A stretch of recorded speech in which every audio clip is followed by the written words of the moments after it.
job interview is one of the most anxiety-provoking situations most people can find themselves in, even when they go to plan.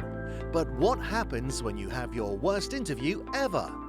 Our guests share their worst interviews ever in the hope that you will take something from their mistakes to have a more successful interview outcome. Some of the stories are horrific and some are just downright embarrassing. Let's join our host, Kevin O'Reilly, the interview skills coach with over 25 years experience in the fields of coaching and recruitment. Let's welcome our guests to the show. Today we have on the show Johnny Reardon, talent acquisition partner for one of the main universities in the UK, who leads on recruitment of lecturers, heads of schools and vice-chancellors.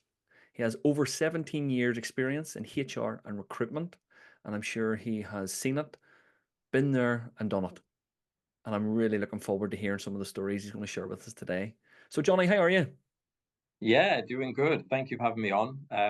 It's busy here at the university. We've got our Freshers' Fair on today, so it's good to see it nice and vibrant, everyone having fun. But I've been unable to have my lunch because it's been absolutely rammed in the cafe. So just the coffee I'll have to do. So, well, do you know what? We'll not try and keep you too late. We know what it's like being away from our food for too long. But again, thank you very much for coming on today. This is going to be a really good experience for a lot of our listeners because we're seeing this from a different point of view with regards to lecturers and vice chancellors and heads of school, which not many people are really involved in when it comes to the recruitment process. So this is quite niche, but I think it will really appeal to some of our listeners that we have. We do a lot of client work with teachers and with lecturers and with heads of departments and heads of schools. So I can see this being a really popular show.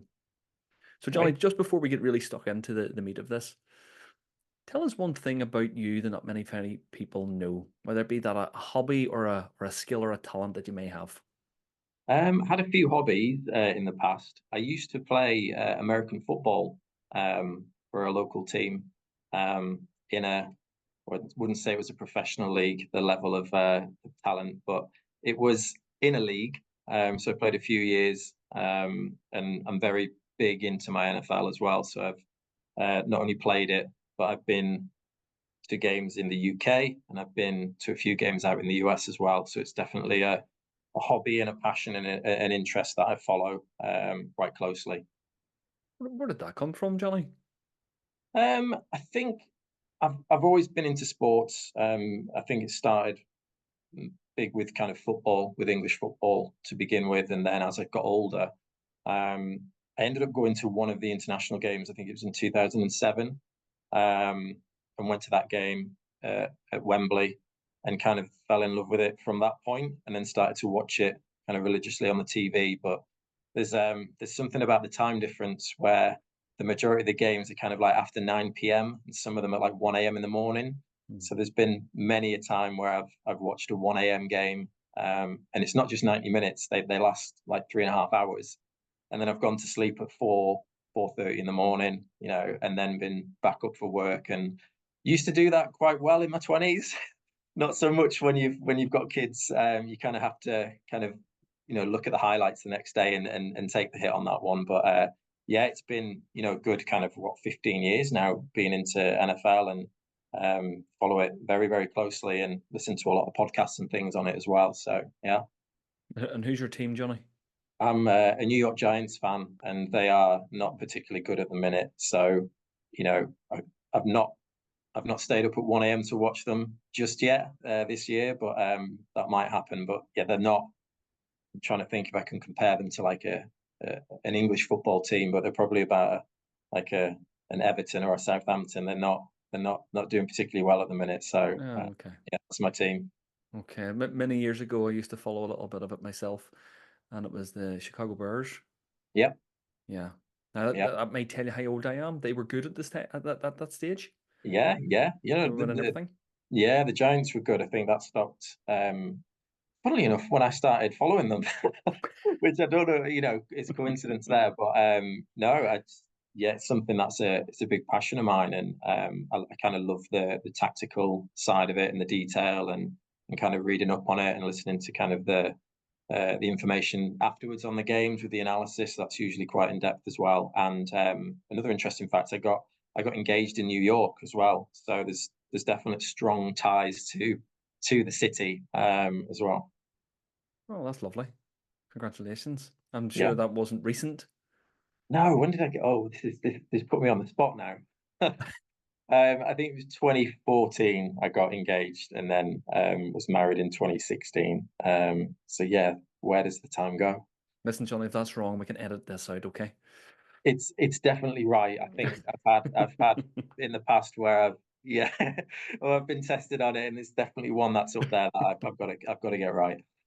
Well, Johnny, I've always had a little trick that I always used, and it was put the date of your anniversary in the inside of your wedding ring. Engrave it Okay, in. that's a good one. How do you ever Yeah, forget that? I know. I think it helps me strangely with it being like 2016. If it was like a 15 or a 17, I think that would kind of go out of my head quicker. But I think because I was born in '84, you know, married in 2016, kind of kids' birthdays as well have not hit on any kind of odd numbers. So might be easier for my brain to remember that. I don't know, but I've It's not. interesting. I've been told off a few times, but not recently. I think it's in there now, and it's not going away. You've had the right motivation in the past to remember. That's exactly what it is. Yeah. Good job. Good job. And I suppose, bring it back to what you were talking about with reference to the American football. Lots of different strategies, and you enjoy that sort of side of the game. I would make an assumption that that actually falls into your sort of job role as well, with strategies and looking at lots of the different aspects, not just in the short term, but the very long term. Because I do Yeah. believe within your organization that this is a pretty new department, maybe within the last 18, 24 months, that was brought in to reduce the usage of agents.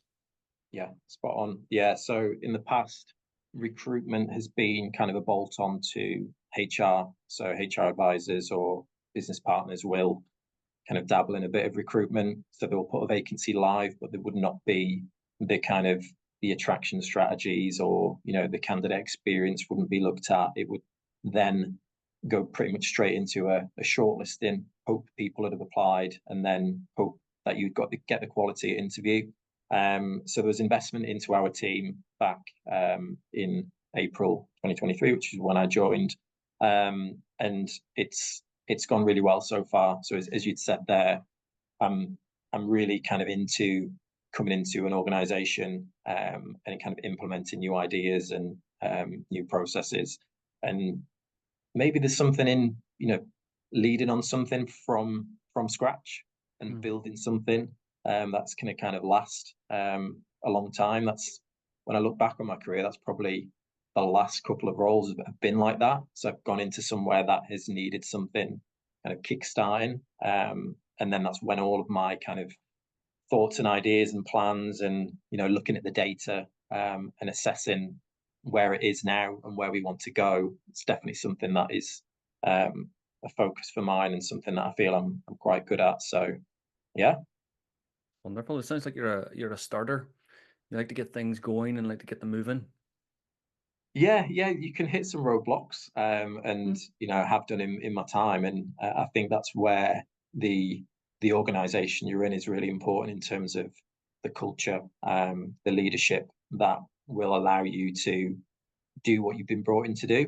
And sometimes people aren't that fortunate that leadership might not be fully engaged and on board, but part of my role, I guess, as a talent acquisition partner is to do that partnering bit, and influencing where I can, and allowing them to kind of see what the benefits will be, not just short term but long term, and sometimes that is on cost saving, for example, or bringing better talent in, more diverse talent into an area where historically that might not have been the case, and you'd have to potentially pay a lot for that through an agency. Yeah, and I think, to be honest, I think you hit the nail on the head when you said that it's a bit of a bolt on to a lot of other departments, and you've Yeah. specifically made this a department on its own.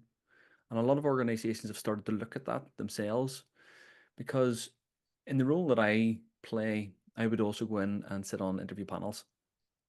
And I don't think I've ever met one person that enjoys doing that, because it's not technically what they're employed to do, Yeah. well, or what they enjoy doing.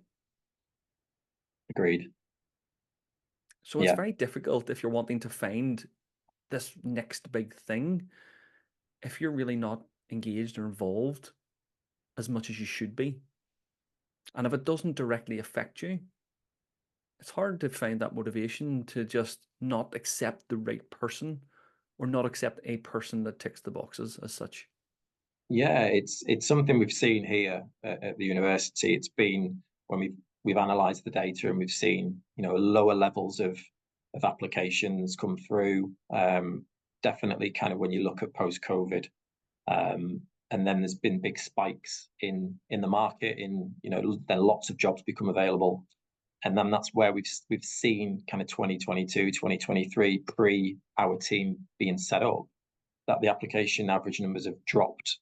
And then you're left with, as a manager, do we take a chance on this person? They're not quite maybe where we want them to be. Could we develop them? Do we have the facility to develop them and invest in them? And make that decision there.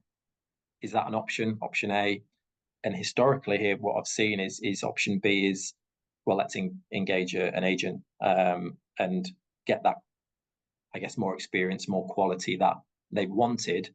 And sometimes in my job, it's and my team, it's around having those conversations with hiring managers to say, what is it you need, and what does your team look at? Can you develop someone? Can it be an apprenticeship? Yeah. So many different things, particularly on a kind of professional services side, that we can do. When it's on the academic side, that's slightly different, because usually you're getting the movements between universities of those people. So it's a slightly different approach. Okay. And I'm sure in your time doing all of this, I'm sure there's been times that you've thought, yeah, this is really, really good. Johnny, tell us about one of your main highlights within your particular role or in a past role. Yeah, I think I like to come into an organization, like I've said, and I remember back to interviews in the past, and they used to say to me, "What's your plan? What's your 3-month plan? What do you want to have achieved?" And I, I tend to be quite bold about that, and I think maybe there's a belief in myself that we can get there and we can do it. But yeah, I think there's part of me that says it's good to get good feedback early on and recognition, and then sometimes I'm like, maybe I don't need that because I believe in myself. I think it's a good balance, and when you're particularly new in an organization, in the role that I'm in, you are kind of looked at for what you're going to change. How long is it going to take to change it? Are you going to bring in savings? Are you going to have an impact on, bringing people in that are going to have a long-term effect on the organization? And I think in the past I've done that, but probably the proudest moment, or maybe the highlight, is, I would probably say it's here now. It's at the university. So joined last April, and by Christmas, all of the metrics had trended upwards, kind of increased quite dramatically. Probably peaked, if I'd say that. Not that they've tailed off as such, but they peaked. And earlier on, kind of this year, when we'd reached maybe the 12 months part of the team being established, we put ourselves forward for a newcomer nomination for a national kind of award, and we've got confirmation that we're now a finalist. So Oh, to have that, congratulations. to have that kind of come through, the submission be kind of approved, and ranked or whatever it is, to include us as a finalist, has been kind of proof that we've been able to do it, and we've been able to do it with kind of a very small team, and make some really kind of big changes early on. So I think it's probably exceeded where I thought we would be, because in year one I would never have thought we'd put ourselves forward for an award. But the timing just felt right, particularly as a newcomer in recruitment. So that was probably going to be a plan for 2025, but we've managed to do it a little bit earlier, and we'll see if that becomes an even better achievement, depend on the outcome, which is in a couple of months' time. But I can't fault what we've managed to achieve, and personally for me, it's that validation as well that, 16, 17 months ago, joining the university, what I said I would look to achieve has kind of come true. So it's, the belief in me and the investment that they've put in myself is kind of come full circle already in such a short amount of time. So definitely very proud of that, and it probably trumps everything else that I've had to date, really. That's wonderful, Johnny, and congratulations again Thanks. for being shortlisted. Regardless of the outcome, that's a huge achievement and should be celebrated. I know. So very, very well done. Thank you. Yeah, you kind of look at it and you think you want to win, but it's like you say, we can hold on to that now and say, regardless of the outcome, it's something that we should be proud of. And I think whether it's wider in recruitment or talent acquisition, teams work really hard, and particularly with everything that's happened post-COVID around, when people stop recruiting and there's an impact on the talent acquisition team internally. I think it's showing the proof of what a talent acquisition team can bring to an organization beyond just the recruitment process. There's so much more added value in there, and so much more to offer just beyond a hiring process. So I think that's, it's something that I take a lot of comfort from as well.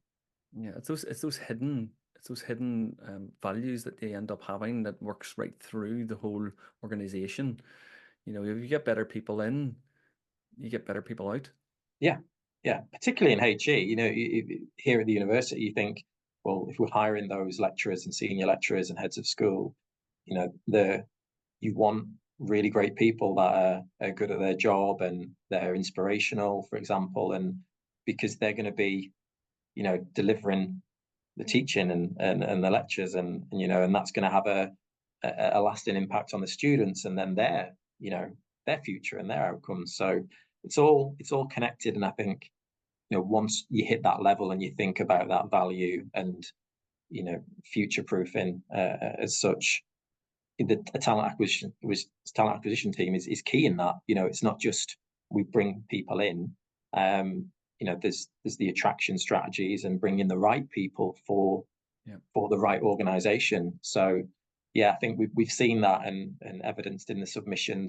There's much more beyond the data and beyond the cost saving that we've been able to kind of achieve, which is great. Yeah, and it's wonderful that you can potentially put a number to that, or at least be able to show what benefit that has to your organization in the short term and the long term. Yeah, because yourself, when people understand figures, they can see them, they can do something with them, and it just sounds like you are trending in the right direction. Mm-hmm. You're a year ahead of where you expected to be. That's absolutely wonderful. Now, on the flip side of that, Johnny, we all have those moments. I know. We all have those moments, and for the sake of balance, that sort of a pivotal moment in your career, maybe even a low point that you sort of thought, what is going on here? Share that with our listeners, would you?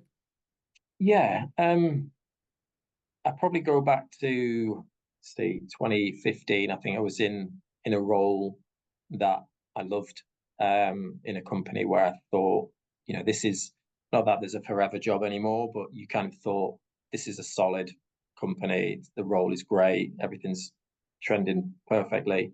And then there's kind of I think it was recession or something like that, and there's mass redundancies, and my role was impacted. And I think at the time was looking at, we just got a house and such, and there was all kind of financial things coming into play, and it's one of the things that people have been impacted by. And I looked and I thought, well, what do I do now?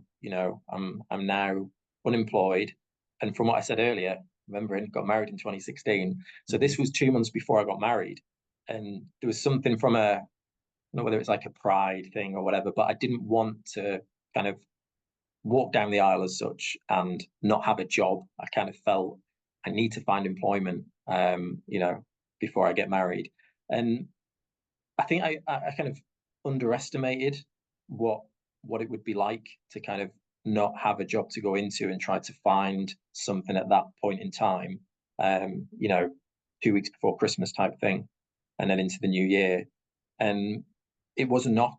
And I think I then started to maybe apply for jobs that deep down I knew weren't right for me, or not do my research into an organization and think, you know what, this would be a job that I could do, but deep down, is it somewhere that I can see myself being happy or staying for a, because I like to, put everything into my role and to the organization that I'm in.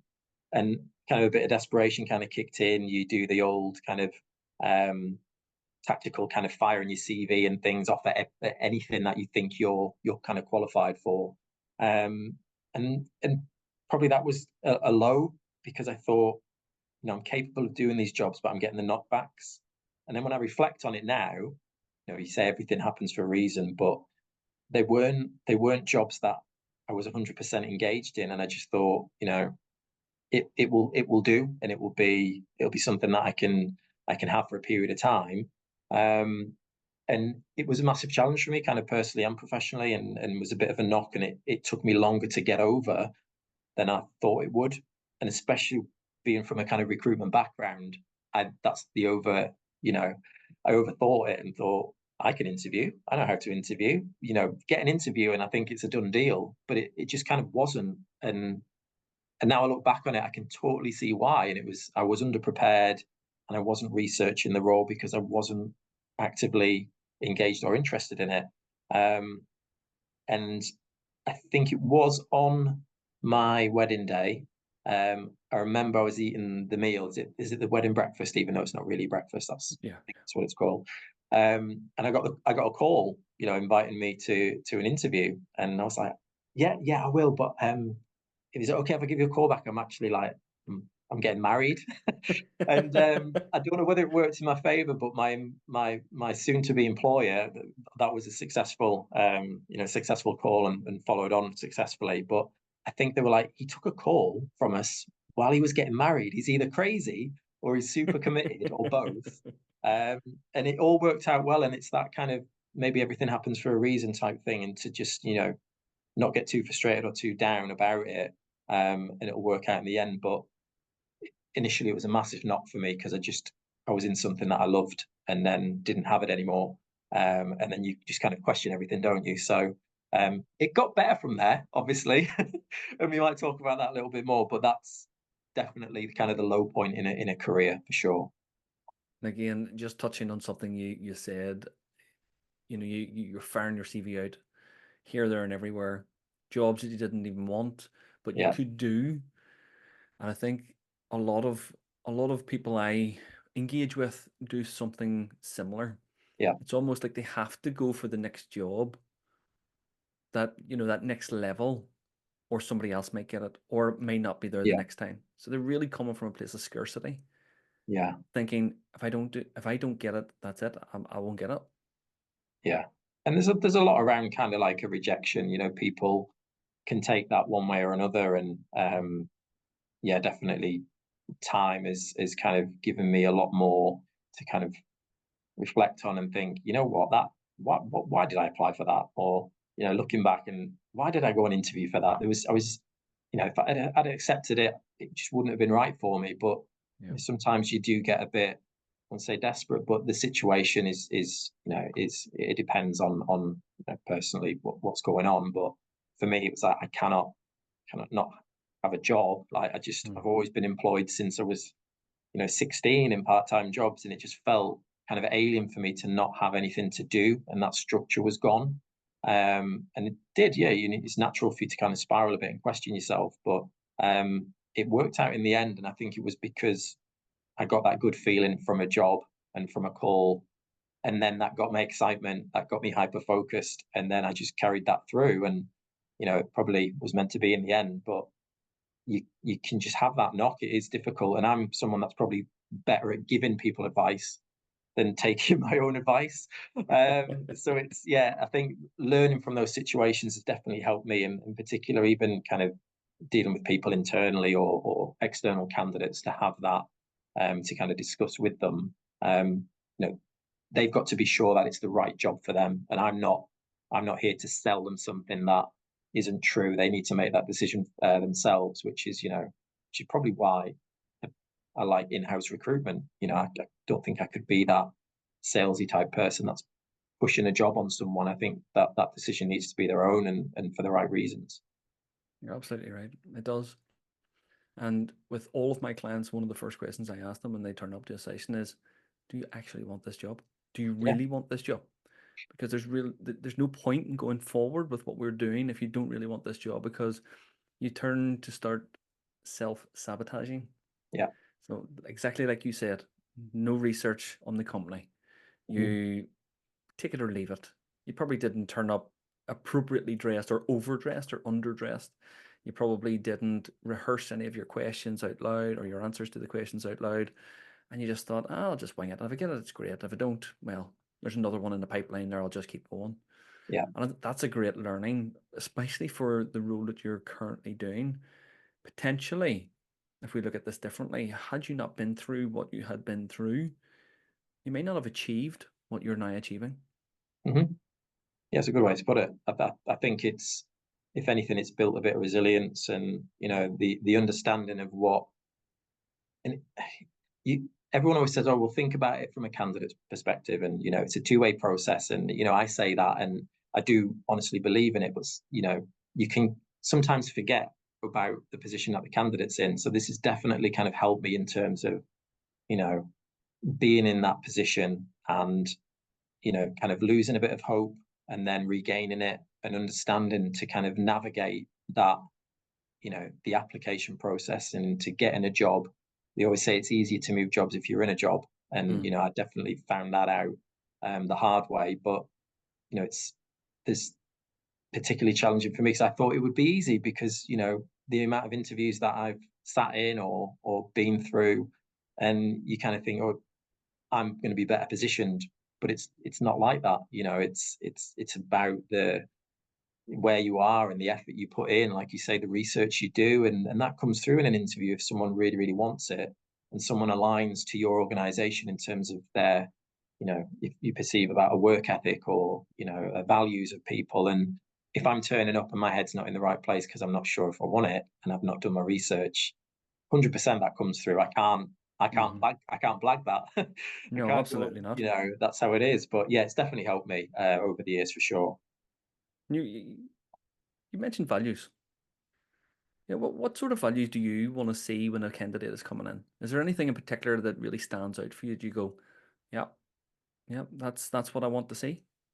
Yeah, it's obviously become a lot more kind of a focus as the years have gone by. I can remember definitely not having any questions in a panel pack that were around, values of an organization and, what your values are, because people can kind of reel them off without truly understanding it. So, when there's ED&I questions, people have always got a kind of an ED&I answer, and they can sometimes overlap for people. But I think it's really, when I look at, if I'm interviewing someone for my team, for example, the values are important, but it's kind of like you seeing through that and that they're actually, living those day to day in the answers that they give, and it's not coming out as a stock answer.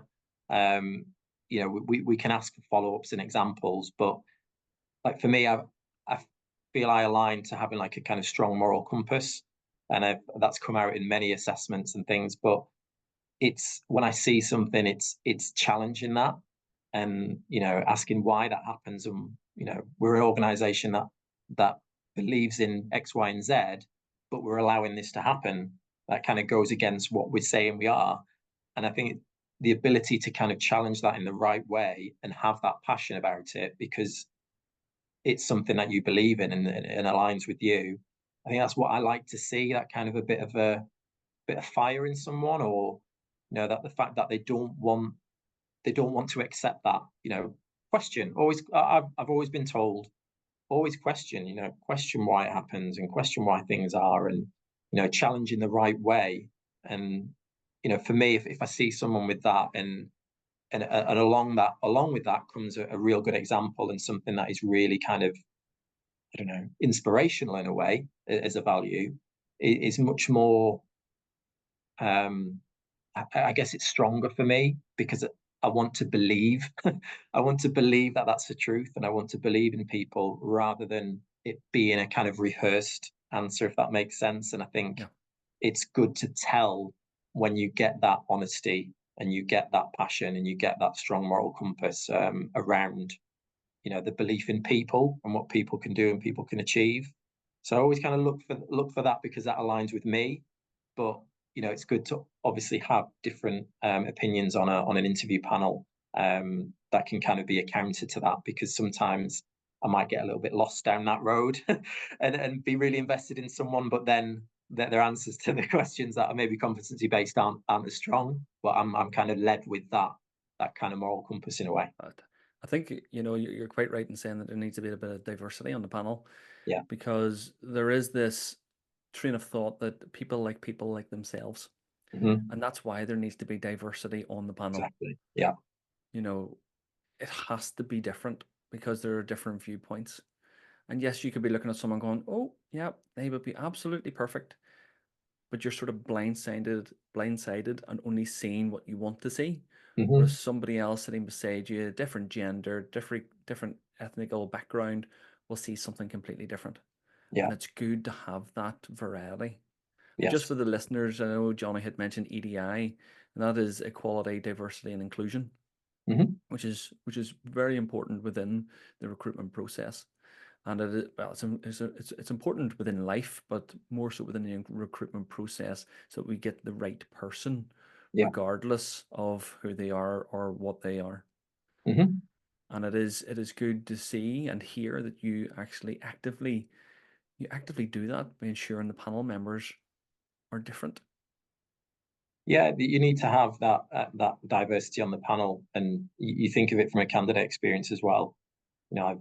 I've worked in the past for a police force, and the when you think of interview panels, I've been in all male panels as a panel representative, and you're then interviewing females, and you can see that kind of experience to be interviewed by senior police officers, and then me as the HR independent on the panel.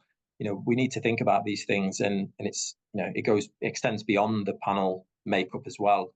You think about the environment for a candidate and the whole process to make sure that they're supported and ready and prepared as best can be, because that's going to be a lasting impression that we're going to have on them if they turn up to an interview and the panel's not welcoming and it's not set up very well, and you've got 6 people on a panel for a role that doesn't require 6 people on a panel just because they want to be on a panel. We need to start challenging these things a bit more and making it a better experience for candidates, and not like it's a chore for them to come to an interview and that we're in full control of it. It needs to be a good blend. So yeah, really passionate about that as well.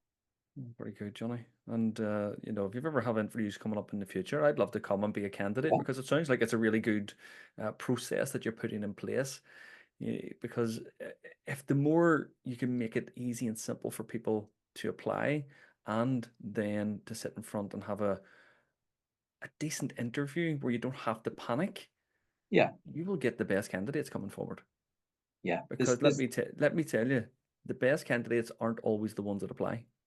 Yeah. And I know that because a lot of my clients are phenomenal people who really struggle because of the interview process. Mm-hmm. It is one of their main barriers to getting to where they want to within their career. It's that interview process, because of that fear of judgment, that unknown aspect of things. I think, Johnny, whenever I'm going to start recruiting people, that I am going to give them the questions beforehand. I'm going to give them the questions and say, these are the questions you're going to be asked. Could you prepare something in advance? Because it's not a memory game. It's not a contest about who has the best memory and can bring up the best example. Like you said, it's about demonstrating the behaviors that you want to see. And it's about not just hearing the behaviors. You want to hear those that come out in their everyday to day work, Hmm. their life. I'm a great believer in people aren't just what they say, they're more about what they do. And I've got this stage in life now where, yes, I will listen to someone and what they say, but I will watch how they behave. And that's what I will take on board. Yeah, it's important. It's you look at interviews, and have they changed much over the decades? We still take CVs, we still conduct interviews in a very similar way, ask similar questions. And do we get fairly rehearsed answers? And can we differentiate a lot between them? Sometimes not. And could there be a better way of doing it? It's not that we're going to kind of reduce all the formal side and make it super informal, but it needs to be a blended approach, and it needs to be a good experience for both. And you hear about, people say you can tell within the first however many seconds or minutes in an interview as a hiring manager, but surely you can also tell that as a candidate as well. So Yeah. I think a lot of people forget about that, and that the employer is in the power seat, is in the driving seat. It's not, you got to flip that around a different way. Yeah. When I'm advising clients on what to do, sometimes you'll have an opportunity at the end to ask a question. One of my favorite questions that I will give to a client is ask the interview panel, why should you work for them? Yeah. Watch them squirm for a little moment because they're not used to that type of question, and then watch how they answer the question. Not just listen, but watch how they answer the question. Mm-hmm. It'll tell you a lot. Sometimes you can actually escape a really bad working environment just by that question alone. Yeah. It Agreed. works at so many different levels. And a lot of people don't ask things which we probably think is quite a simple question, or something that we like, but there's quite a lot of panels that I've seen where they just, it's a quick introduction and it's straight into question one. Mm-hmm. And then you kind of lose some of that. And at the end of it, I've had managers, "Oh, can we get them back because we didn't ask them this, or we didn't ask them that?" And it's like, well, that's just a poorly structured and organized interview. Like, you've had them there for X amount of time. Mm-hmm. Ask the questions that you want to ask, and that are the right questions. And I think sometimes it feels like it's, never like to use the phrase a tick in the box, but it is, we'll ask these 6 or 7 questions, and you look at some of them, you think some of them are repetitive, and some of them you probably don't need to ask, but it feels like that's how we've always done it. Why change it? Well, what is that saying? If you always did what you've always done, you'll always get what you've always got. yeah. So if you're looking something different, you have to change something. Mm-hmm. And it has to be part of the process. It has to be part of what you do normally within your work. You have to change that. Yeah. Because if you're just wanting the same people coming through, then you'll get the same people coming through. And I do love how you said, it's about where you will go and look for that person initially. Because fishing in the wrong pond doesn't always get you what you want. Yeah. Yeah. And I hear lots and lots about there's not very many people out there at the moment. And then when I start to analyze their job descriptions and I start to analyze their questions that they're going to ask the candidate, I'm not surprised there's not many candidates applying for jobs and job roles in their particular organization, Mm-hmm. because they don't look at it from a candidate's point of view. Now, how do you, in your opinion, deal with having 2 candidates that are pretty much the same? You'd love to employ both of them, but you've only budgeted for one. How do you decide on that? The usual thing is that I hear people say, "Oh, you sleep on it, don't you?" And but is that the right thing to do? Do you kind of go for gut reaction? Do you sleep on it? Do you include the thoughts of the other panel members? It's usually the hiring manager's decision, isn't it? But they can be influenced. I think there's a lot of that around, what you've gained from the interview process, which is why we're trying to have a much more of a blended approach where, you've got some of those values or behavioral based questions. And, in the past, being in the police and things, we've used positive action, you know, where legally we can, as a differentiation between, you know, two candidates that score the same, for example. But it's about that, you know, we talk about the diversity of the panel, and I think it's really kind of including the voices around, I think this, you think that, and coming to a bit more of a joint decision, because I can make the decision myself and go with my gut or what I've seen in person. But when it's so close, if you do have that joint score, I don't want to go down we'll give them a half mark. So they get 9.5 Yeah. instead of 9. And that happens, I've seen it happen. I just think the justification of it to, you know, where you go back to the unsuccessful one and the reason why they haven't got the job, you know, because the other person's a better team fit, you know, it is a head scratcher. But, you know, I think I like to kind of look at the makeup maybe of my own team and think, is there something that they can bring that I don't have? And maybe go back to their initial application and see if there's something that I've missed, because it is a big decision and you're making an impact on someone's career. So it needs to be the right one, but it's sometimes it could be, well, they could bring this something extra that we've not accounted for, or maybe not questioned. But always, I like to go back to the application and see if there's something that I may have maybe not missed or something like that to make a decision.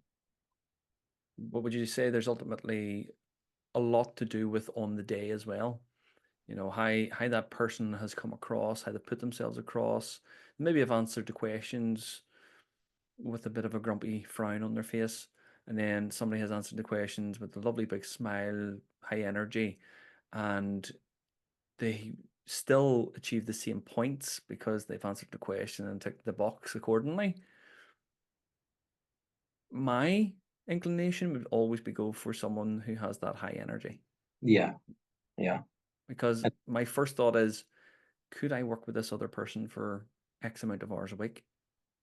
And how would that affect me? yeah, And how would yeah, that affect my team? yeah.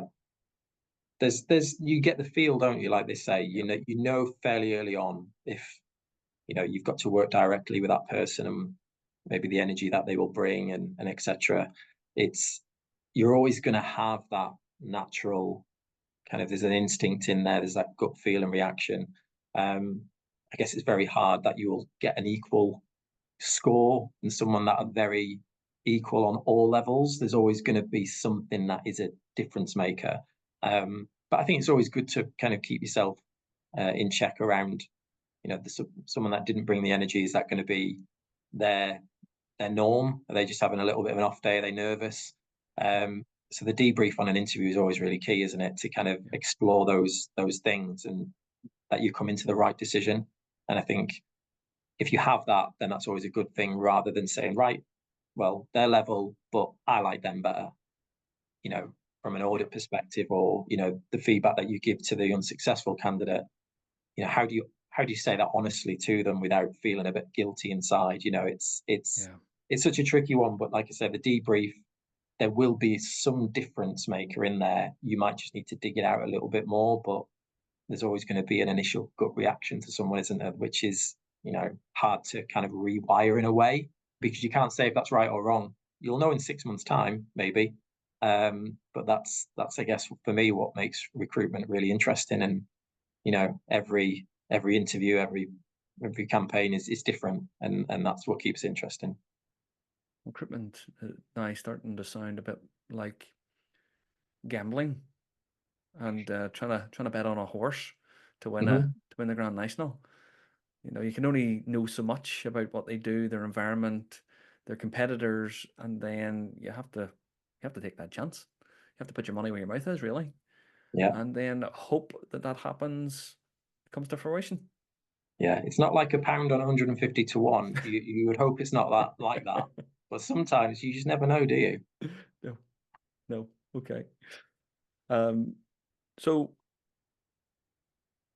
candidates we have all the time, obviously within your recruitment process, there's bound to be a time when a candidate has offered up a question that you have went, wow, that's a great question.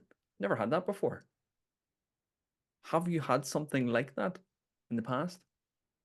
I think candidates sometimes these days feel like they have to ask a question at the end of an interview or during the interview process, and that's a good tick in the box. But I've had a few that have done their research and they've gone onto LinkedIn, and if I put something maybe more personal on LinkedIn, they reference that.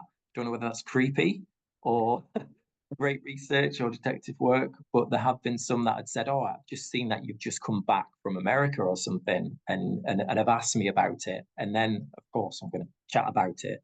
And I think sometimes it's a good tactical thing to do, but it's understanding, is that a genuine thing, or is that just, they've been a bit snoopy and they think this is going to land well. But I have had someone that's really kind of maybe stalked my LinkedIn a bit too much than probably I'd like, but it's on there. It's open to everyone, isn't it? Unless you kind of lock it down. But probably a bit too far on the research more than anything. Whether that surprised me in a good way or a bad way, I'm not too sure. Still think about that today, to be fair. Okay, so don't be bringing you in a birthday cake on your birthday during an interview. Not until they're employed. Okay, good to know. So what other things do you think is going to be a no-no with regards to interviewing? So you have, let's say someone walks in with a Starbucks coffee cup. Is that a big yes or a no? And if you can, give us 3 similar examples to that. So yeah, red flags. I've seen a few, heard a few in my time. I think for me, there's obvious ones around. You just don't feel they're engaged, and that they want to be there. And I have had an example of that where they definitely have not wanted to be there, and that's come out during the interview. But you kind of, like I've said before, you get a feel for people quite early on, and you can tell the ones that are engaged and not engaged. So definitely feeling like they don't want to be there, and that goes beyond maybe some initial nerves. I think there's definitely something around the responses to the questions naturally. If you get something that is very kind of short, to the point, bit direct, and it feels like they don't want to elaborate on it for certain reasons, again, is that more nerves, or how much do you continue to probe? So for me, if I'm constantly having to probe kind of question after question, it feels like it's a lot to kind of get something out of someone. It can be a red flag initially, but I always think, is it nerves? Is it, are the questions a bit complicated or hard to understand? But there is I guess, how much do you probe and how much do you try to get responses out of people before it kind of comes, you're doing it too much? And if that is just a reluctance to answer the question, or, again, they're not kind of in well. So that's something that I've definitely seen in my time. Not many occasions, but I think it just leads back to, for me, do they want this role? Do they want to be here? And that can kind of come out. Another one that I've probably had, where, again, I don't know whether you would get it too much or not, but when you ask at the end, is there anything that you would like to ask the panel, type thing, when candidates go a bit too much into detail around kind of like policy and, holiday entitlements or sickness or probation. So I've had a few at the interview stage where they've asked around kind of probation, and if one in particular where, say, if I wasn't performing well in my role, what would happen?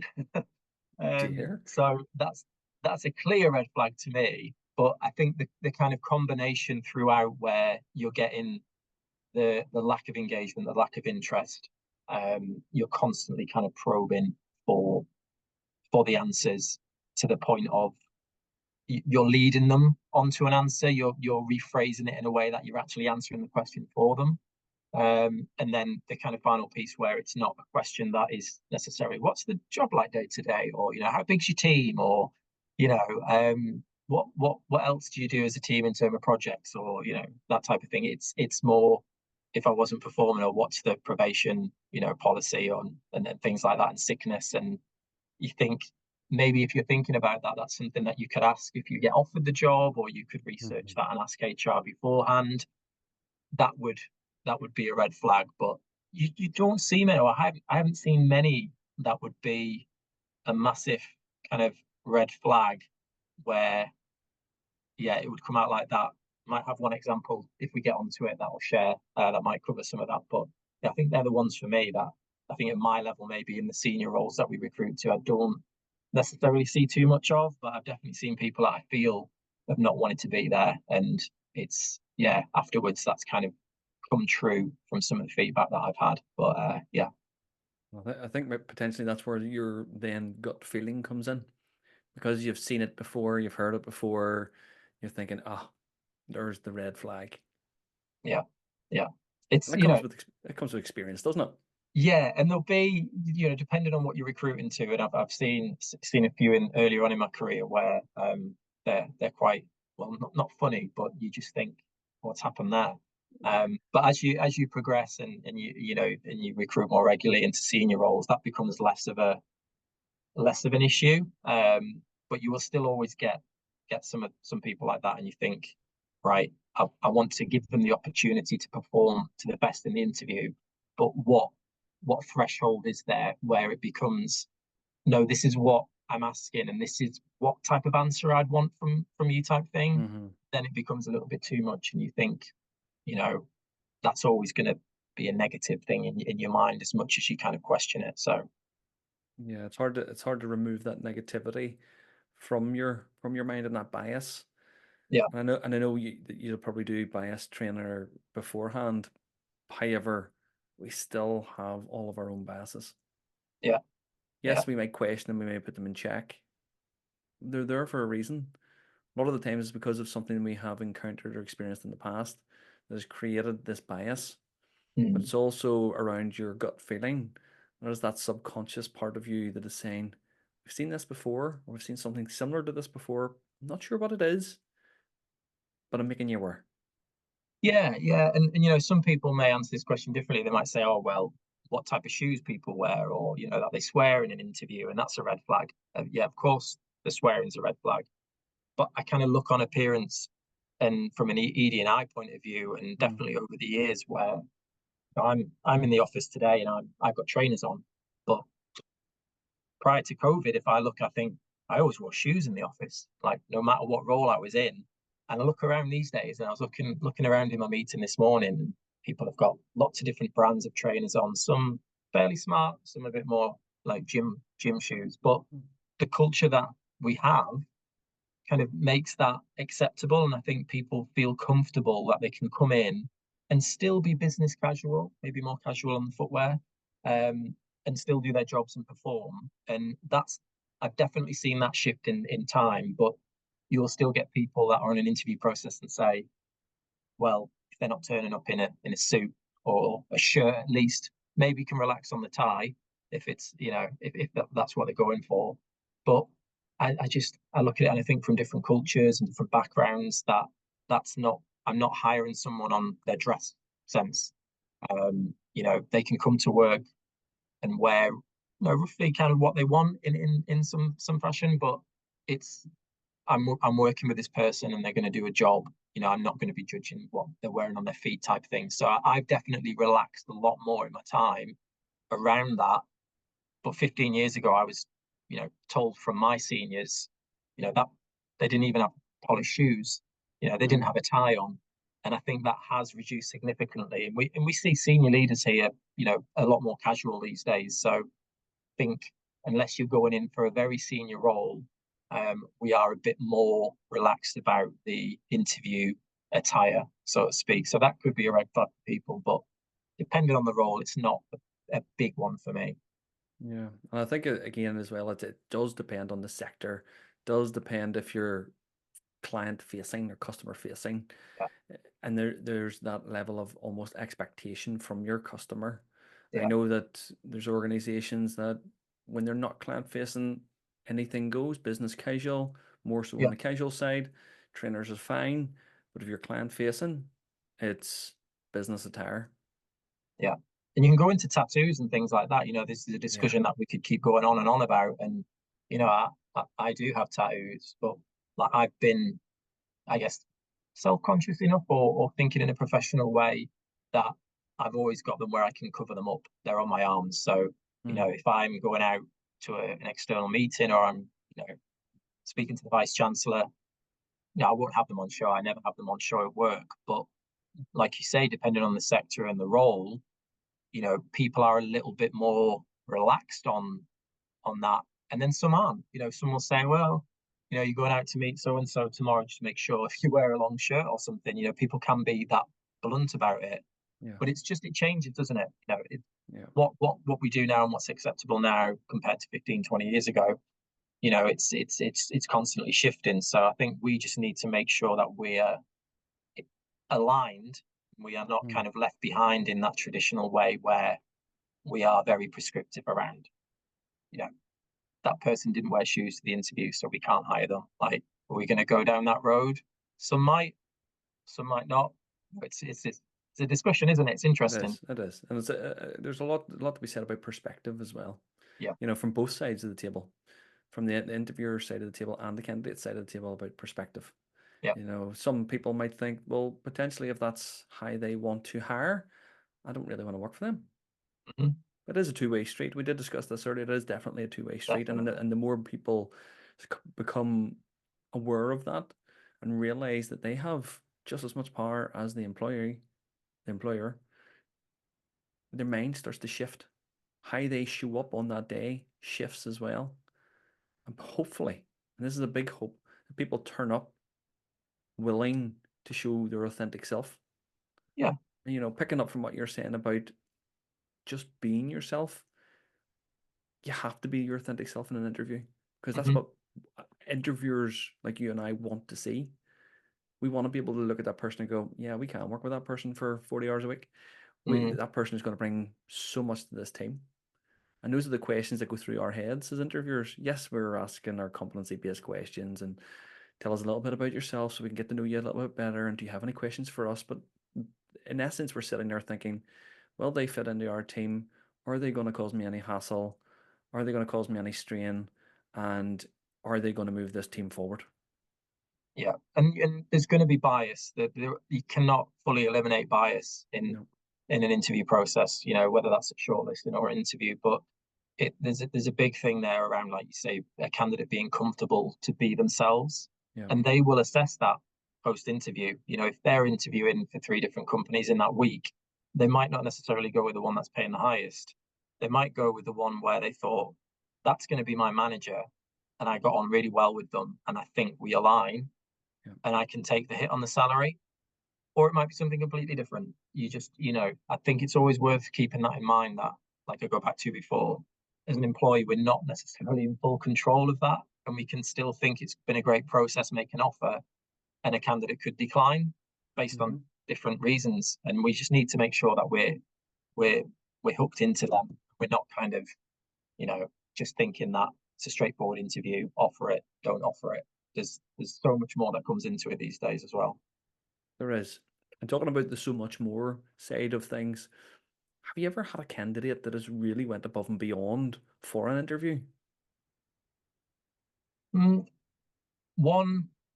one that stands out where they, and this is where the kind of the alignment that we're talking about, whether it's a moral compass thing for me, but I remember I had a candidate that had asked about a reschedule for an interview, and we couldn't reschedule it for whatever reason it was. I think it might have just been the fact holidays and panels and things like that. And I think they were on a morning flight home, and it must have been like an 8 or 9 hour flight. And the interview, they would have to have arrived, no delays, and they would have drove and come pretty much straight to the interview. And I was like, I'm so sorry, we can't move it. It's kind of out of my hands. But I can't basically say to you, if you want to, like, kind of come to interview, like, I totally understand if you kind of need to drop out or whatever, but it would have been one of those where if we weren't able to hire on the day, that we could have potentially revisited. But this candidate, no, they kind of flew the 8 hour, arrived, managed to get back home, get changed, come to the interview, fully prepared. Has been like revising on the flight. had printed everything out in advance when they'd seen the role and had gone on holiday. And I think we obviously shortlisted them and invited them when they were on holiday, done all that kind of prep work, come back, and then absolutely nailed the interview with not having slept. And it was after, I think, it was a job after where I took the call, my wedding. And that kind of, it resonated with me and stuck in my mind. And I thought, again, you're looking at, can you work with this person? Do they align to you? Do you want them in my team? And it was kind of all of those boxes that you see ticked, where there's the commitment, there's the passion. They really wanted it. They said, no, I will get there. I will, as long as the flight's not delayed, I will come, I'll be prepared. And they were the strongest by far on the day, and not just because of that. And again, it's just effort, commitment, like the genuine interest and passion for the role and for the organization. And I was just conscious in the interview of that situation and thinking, are they going to be tired? Are they, will they need the questions to be repeated? Are they going to be at their best? And it was never a factor, because I think they were just fueled on energy and just, research and everything in their head that they were able to get out during the interview. And when you compare that against what we've talked about earlier, some people there where they just turn up, and they don't look at the role profile, they don't look at the website. And I might get the opportunity to talk about the flip side of that and an experience with that. But it speaks volumes to me, and it just means, I look back and I think they want it. They wanted this job, and they turned up and they delivered the very best that they could in the situation that they were in, and that will always kind of stand out to me. I think it always helps the interviewer mark a little bit more leniently if they can feel that energy and passion coming through. Now, I'm not saying that you're going to favor them. I'm just saying that there is definitely something to be said for someone who really wants the job. Yeah. Who really, really wants the job, who has flown 8 hours, done his research, had no sleep, went home to freshen up, came straight back in again, and then give the interview of his life. Yeah. That's fantastic. That's absolutely, that's the type of person everybody wants working for them. Yeah, it's a kind of, I wouldn't say it's like the dream situation, but I think because you're used to, probably with the number of interviews that people will do, you're used to seeing a very similar pattern. So you're looking for that extraordinary candidate, that one that ticks all the boxes, that aligns to the values and things. And sometimes you can be honest, do they really exist? And I think there's situations like this where you think, well, yes, they do. And sometimes it's just that little bit of extra prep, the desire and the passion that comes through. And you think, if they've done this about the job and the interview, what are they going to do in the first 6 months? Or, what are we going to achieve, working together as a team? And for that person to be in our organization is only going to make us stronger, and the knock-on effects.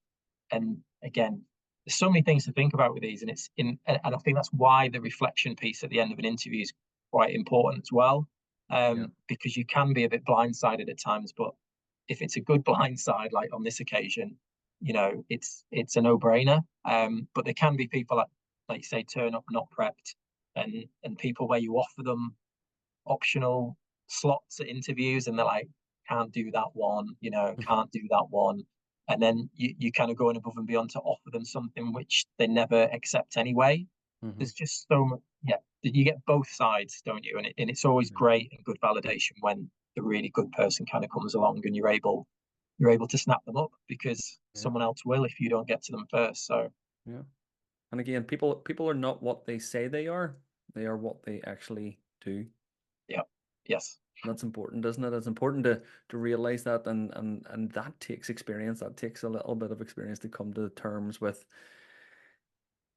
people. It's people's behaviors that you're trying to look out for, and that's what a competency-based question is all about. It's about behaviors.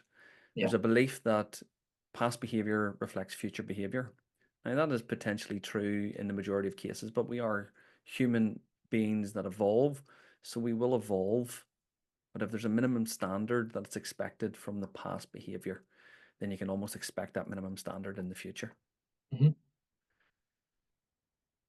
Now we're going to go for a little bit of a different pace here now, Johnny. Okay, well, this is the quick fire round. This Oh. round, you literally say yes or no, or you could just not answer the question and just say pass. Okay. It's Okay, going to be hard for me to say yes or no and not because of this. so But it's a we'll do it. yes, no, We or will do it. pass. Okay, Yes or no. Or pass. okay, here we go. Is it acceptable to wear pajama bottoms to a Zoom interview? Yes. Is it okay to bribe the interviewers? Yes. Is it wise to ask the interviewer for a selfie together at the end? No. Should a candidate smile during the interview? Yes. Should you answer the first question with a dramatic pause for effect? Yes. Should women wear high heels to an interview? Pass. Is it acceptable to ask the interviewer how much they make? No. Should you high five the interviewer at the end? Pass. Should a candidate swear during an interview? No. Is it acceptable to bring your mum to the interview for moral support? Yes. Don't look at me like that. Tony, we get very different answers around a lot of these questions, and it's good to see some differences within these. And I'm all for having a fun process where possible. So there okay, are some of those where if someone had said to me, "Can I bring my mum?" Like, of course, why not? Like, maybe not into the interview, but she can wait downstairs in the cafe, chat to reception. I think there's different circumstances that might dictate that. Can they drive or whatever, or are they're going to go out for lunch afterwards? Totally on board with that. So yeah, maybe some of them answers were a bit surprising, but go have a bit of fun with it as well. You got to enjoy your job. You got to have a laugh. you do, and it sounds like you do enjoy your job. Yeah, Now, there's some days. Yeah, yeah. I suppose so. Yeah, that's like everybody, isn't it? Some days we enjoy it, some days we really enjoy it, and some days we wish we had a different job. yeah. It's.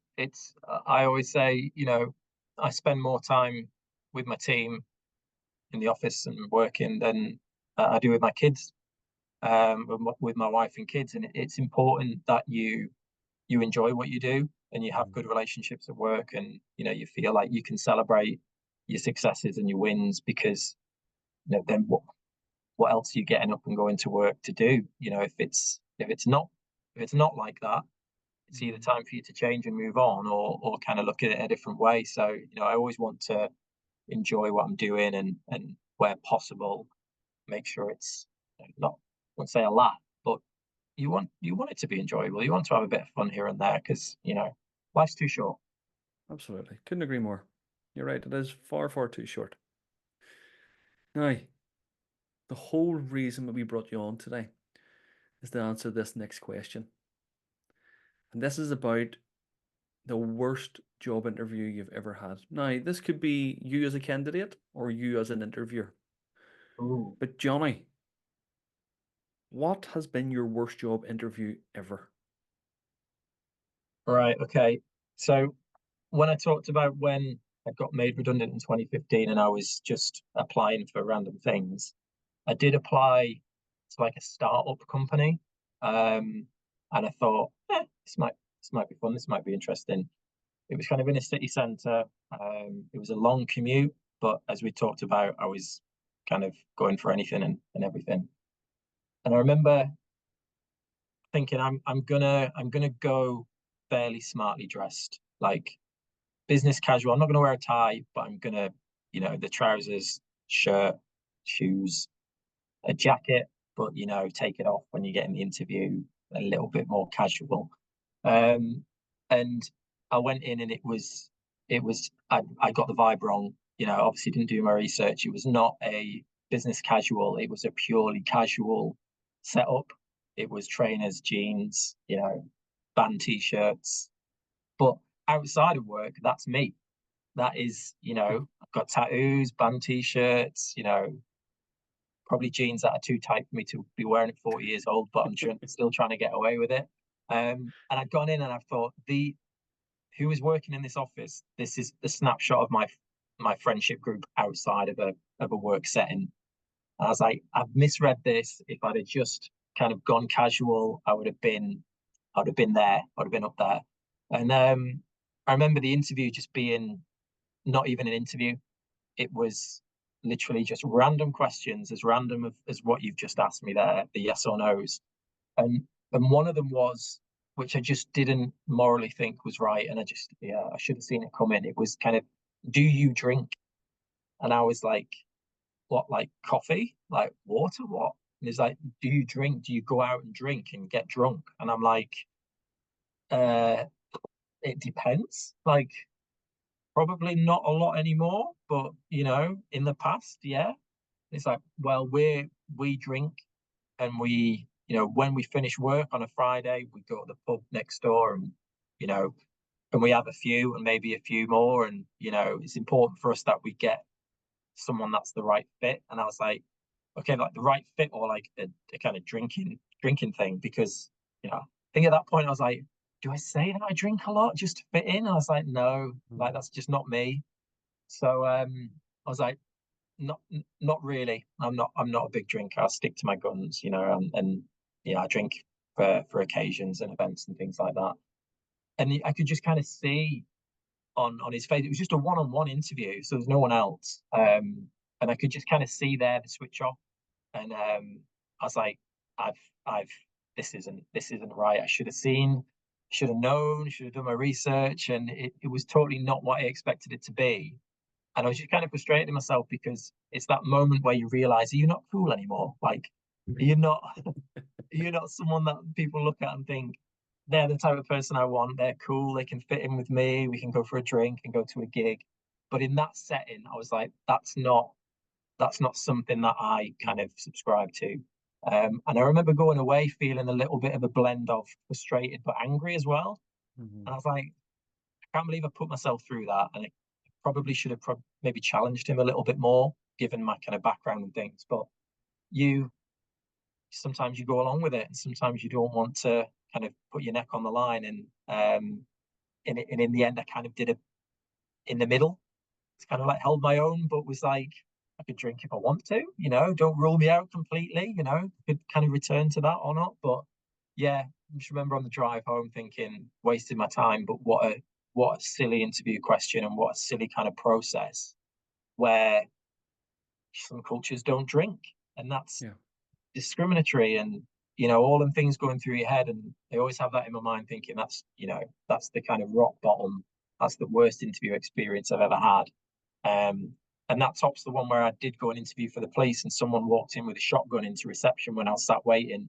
But it's because there was a firearms licensing unit there. So, they're obviously bringing that in. And I thought I was going to be in the middle of an armed robbery. And that's not even that bad. So, yeah, I think that's the worst one for me. But I should have seen some of the warning signs early. Sadly, didn't. Well, do you know what? I know you said it was a waste of your time. You're a little bit frustrated and angry, but let's look at this from the perspective where we are now. It's a great example of what not to do. Plus, it probably also gave you a great example of, do you know what? Maybe I should do my research. I know, like I don't think they could have probably asked me anything else. That would have been a little bit, it was kind of, do you like to party? We like to party on a Friday night after work, and let our hair down. And it's like you could even rephrase that a little bit better for it not to be so kind of blunt, and maybe meaning that you're gonna hire like that one person that's gonna say, yeah, and I like to drink a lot, and that's just and this was maybe like 8 or 9 years ago, so fairly recent in a way. But you would think, each to their own. But that's not Indeed. for me. And you just kind of think how that maybe has progressed in terms of their recruitment process over the years. Well, potentially it'll give you an insight into the culture within the organization. Yeah. A hangover is acceptable, almost expected. Yeah, it's like the perks, where you've got a pool table and a ping pong table, and late starts, and there's an in-house cinema and things. I've seen all them going around, and that's great. It's great for particular sectors and things, but to interview questions kind of like that. Considering I was just severely overdressed anyway and regret every minute of it. Oh well. Let's put that one down to a life lesson. Chuck that one down. I was like, I am cool. Tell yourself you're cool, Johnny. You're still cool. And it's like, well, Johnny, I'm long since past that argument with myself. I'm cool in my own head, but to my children, I'm not cool at all. So, you know what? To each their own, to use your phrase. oh yeah, tell me about it with the kids. The kids' secret password to their den is Daddy's big belly, and I don't even have a big belly. And it's like, Nice. kids just, it's probably like a little sign for me now to get back into the gym. So, like we'll tell each other we're still semi cool, but those days are gone. I think Daddy Pig has a lot to live up to, doesn't he? Yeah, I know. Yeah. Is it a good role model or not? I don't know. We'll see. I'm not Time will sure. tell. I'm not sure. That's a different conversation, I think. But I'm not sure. Let's put it like that. I'm not sure. I Daddy's didn't very think. silly, isn't he? He makes lots of mistakes, and he's quite a big pig. Yeah. No. I didn't. It's obviously my fault, but I didn't see this kind of trend into the direction of us talking about Daddy Pig. But it might be a new one for you. It is a new one. I'm happy to talk about it. It is something that on occasion is mentioned in our house as well. So yeah, listen, I'm really thick-skinned. I don't take offense anymore. I just get on with life. Yeah. It's not my problem. It's your problem. If you have a problem with me, that's yours. It's No, not mine. it's a good way. I think you learn that as you get older, don't you? It's you don't need Johnny, back experienced, not older. as you get as you mature. Yes. Brilliant, Johnny. Thank you. Listen, one more thing for you before I let you go. One piece of advice you think you'd give to someone around the interview process. Just one real golden nugget that they could take away. I think, judging from what I've said today, I think you need to get in the space of looking at a job, looking at a company, and if it's something that you truly want to do. Because I think if it aligns to everything, you have a little matrix or something, or this wish list of what you want. It's like buying a house or buying a car or something like that. It's a significant investment. It's your career. Make sure you make the right choice with it and do your research. Look at employee reviews. Look at go deeper on it. Go as deep as you want to go, and that's from experience. Make sure that you put your time and effort into something that you see as being valuable and a return on your investment into it and what you're going to get out of it. And I think if you do that and you tick all of those boxes, so to speak, that you put the energy and the effort into it in the right place. You genuinely want it. You turn up for interview prepared. You give your best self, put your best self forward. And I think that starts. It goes right to the start when you're searching for a job, or you click on an advert, or you land onto a website. I think these are the things that need to be coming into your head. And from experience, the mass kind of applying of dropping CVs and personal statements and things, or just spread applying to jobs, it's not the best way. It's not what I would kind of condone. And I would just say put all your energy and efforts in the thing that is right for you, in the job, the company that is right for you, and it will all work out in the end from experience. And if that energy and passion and commitment and desire is not there for that particular one, then press the X in the top corner and move on to the next one. There'll be something that resonates on many levels with you on a particular job or an organization, and that will carry through to the interview. If you feel that strongly in the interview, in the offer, in the onboarding, then that's what makes sense. So I'd say it all starts with the advert or the application and the feel that you get from it, and you decide then what energy and effort you want to put into it. But it has to be the right one for you at the right time of your life, I would say. So yeah, very heavy on that one, and from experience, trying to make sure people don't make the same mistake as me. But yeah, it sounds simple, but time, energy, effort in the right place. That's brilliant, Johnny. That is absolutely brilliant. Thank you. There's been so much today that our listeners will take away from this. So much. There's a couple that I really want to call out because I thought they were really important, and it's something that we potentially want to call out so that everybody remembers these. Go with your values, understand your values, and demonstrate your values during the interview. Because people aren't just what they say, they are what they do. They are those experiences, they are the stories that they tell, they are the behaviors that they show. They are not always what they say they are. Yep. Now, we can prepare, we can say the right things, and the right things aren't always the right things during an interview. We can say the particularly right things that you think an interviewer might want to hear. What an interviewer wants really is an authentic person showing up, someone whose values match the company's values, and that they know they're not going to have to be repeating this process in 6 months again because they weren't authentic. They said what they needed to get into the role, and then when they get in there, they realized that their values are completely misaligned. And what happens when that happens? They start looking for somewhere else. They start that recruitment process all over again. That's a complete waste of time for you. The second thing for me was the bringing of the energy to the interview itself. That's a huge differentiator between two candidates, one or both having the same scoring. 9 times out of 10, you pick the person that has the high energy and the lovely smile, because those are the type of people you want working for you. You almost see that person in the role as well as you see the other person who doesn't bring that smile and doesn't bring that energy, and you think, could I really work with that person? So bring that smile, bring that energy, because it is important to demonstrate that during the interview stage as well. And if you really want the role, show up. Show up in everything you do. Show up in your research. Show up in lifting the phone and calling HR before you turn up. Show up in the questions you ask at the end. Show up in your preparation for the answers to the questions that you're potentially expecting. Show up in the way you present yourself or the way you want to be seen. Show up. And I think that example of that gentleman who traveled 8 hours, rushed home to freshen up, came and gave the interview of his life, that is the perfect example. You almost before he arrived thought, that is a great attitude. Imagine what he could do in a role. This has been absolutely amazing.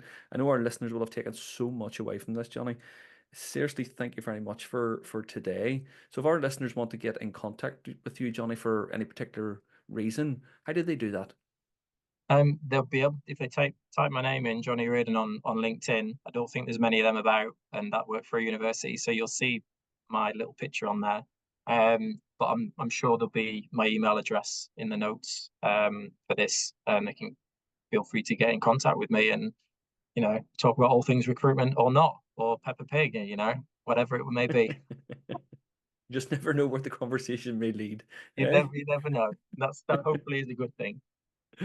Well, Johnny, again, thank you very much. Honestly, great show today. All of Johnny's details will be in the show notes. So if anybody does want to reach out to him, they will be in the show notes. Johnny, thank you very much, sir, and all the very best. Thank you, Kevin. It's been a pleasure.